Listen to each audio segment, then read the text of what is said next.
Olá, bem-vindos à nossa série de vídeos sobre cinética e reatores químicos. Iremos abordar vários temas para todos os públicos. Nossa aula inicial é sobre reatores químicos, onde vamos aprender o que são, como funcionam e por que são tão importantes na indústria e na ciência.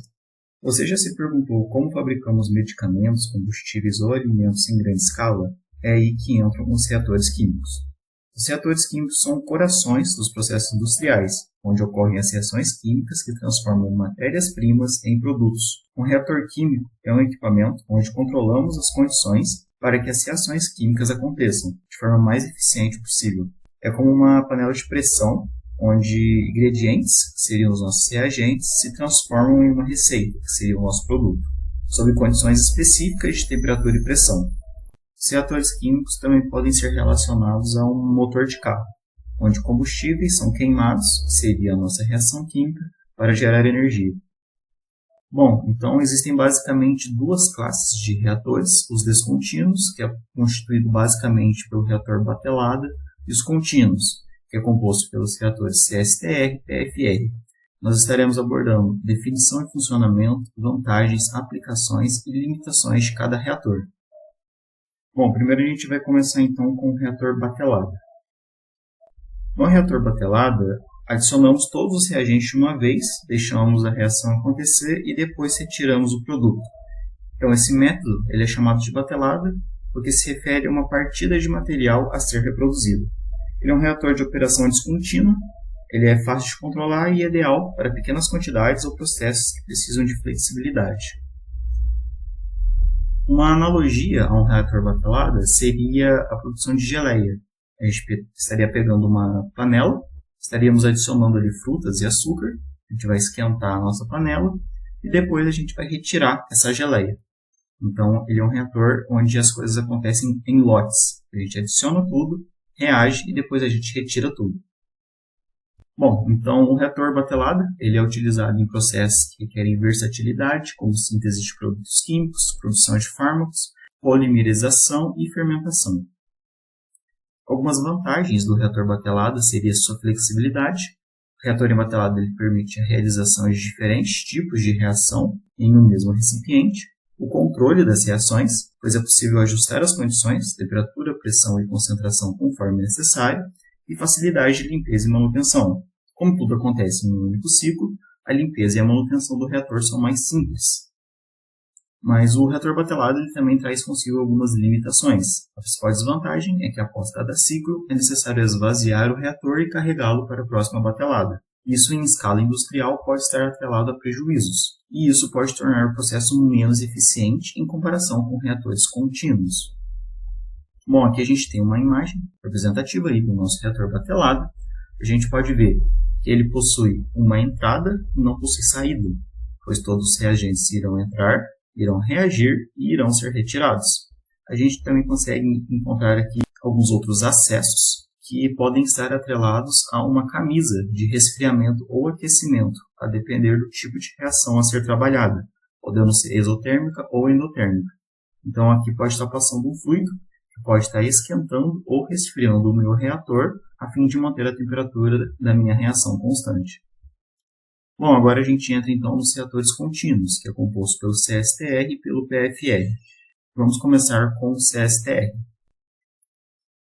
Bom, então, algumas definições de funcionamento. O CSTR ele é um tanque onde os reagentes entram continuamente, misturam-se completamente e o produto sai ao mesmo tempo.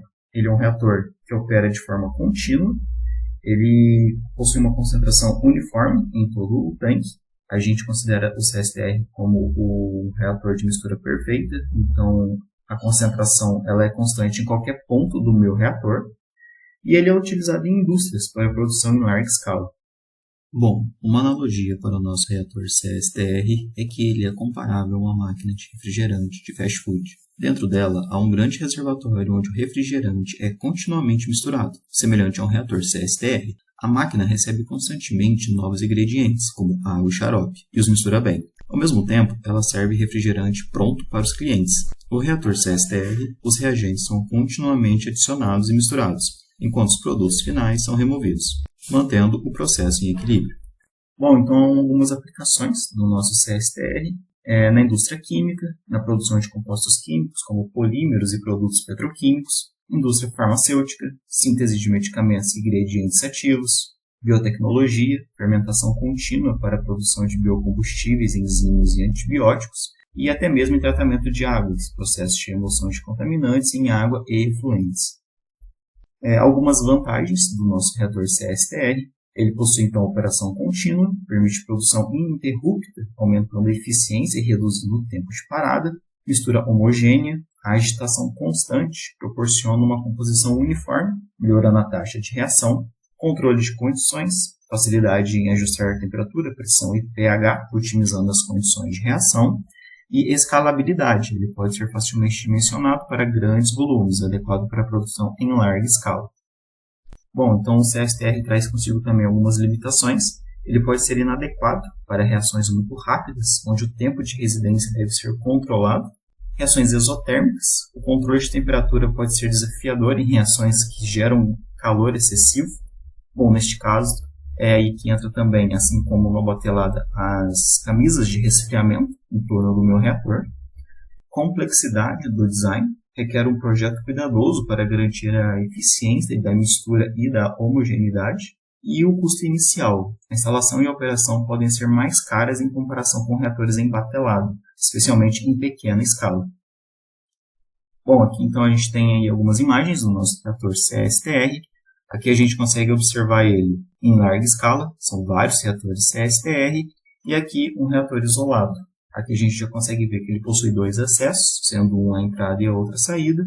E assim como no reator batelada, ele pode ter ali uma camisa de resfriamento, a fim de manter a temperatura da minha reação constante. Ele também pode ter mais de uma entrada e mais de uma saída. Bom, agora vamos para o nosso reator PFR. No PFR, os reagentes fluem por um tubo, e a reação acontece gradualmente à medida que eles avançam. Ele também é um reator de operação contínua. A concentração ela vai variar ao longo do meu tubo e ele é ideal para reações rápidas. Uma analogia simples, então, seria a mangueira. Uma mangueira de jardim, a água seria o nosso reagente, vai passar pela mangueira, que seria o nosso reator tubular, e ao longo do caminho ela vai sendo tratada.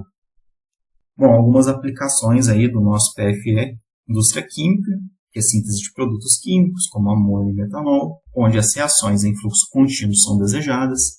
Indústria de polímeros, produção de polímeros em propriedades específicas, processo de combustão, reações que ocorrem em motores e caldeiras, e tratamento de efluentes, processo de degradação de contaminantes em fluxos contínuos. Bom, algumas vantagens então do PFR: ele possui alta eficiência de reação. O PFR geralmente oferece maiores conversões para reações de primeira ordem, devido ao tempo de residência constante. A ordem das reações é um tema que será abordado posteriormente. Controle preciso do tempo de residência. Cada partícula de reagente passa pelo reator em um tempo bem definido, permitindo a otimização da reação. Menos tensão térmica. A distribuição de temperatura pode ser mais uniforme, especialmente em reações isotérmicas, pois o calor é dissipado ao longo do comprimento do reator, funcionando ali basicamente como um trocador de calor. Menor espaço ocupado. O design tubular pode ser mais compacto em comparação com reatores CSTR, ocupando menos área. Bom, o PFR traz consigo também algumas limitações, seria a sensibilidade à variação de fluxo. O desempenho do reator pode ser impactado por variações na taxa de fluxo, afetando a eficiência da reação, como é similar ao exemplo da mangueira, onde a água é o nosso reagente. Dificuldade em reações rápidas. Para reações muito rápidas, o tempo de residência pode não ser suficiente para conversões completas. Desafios de escalabilidade. O dimensionamento para grandes volumes pode ser complicado, especialmente em processos que requerem mistura, pois a gente não tem um agitador ali no nosso reator PFR. E custo de fabricação. A construção e manutenção de um PFR podem ser mais caras devido ao design específico e à necessidade de materiais que suportem pressões e temperaturas elevadas. Bom, aqui a gente tem uma imagem representativa aí do nosso reator PFR. Como a gente pode ver, ele tem ali uma geometria tubular. E assim como nos demais reatores, a gente também pode ter camisa de resfriamento ali para controle da temperatura. E ele também aí pode estar tendo várias entradas e várias saídas, dependendo aí da necessidade.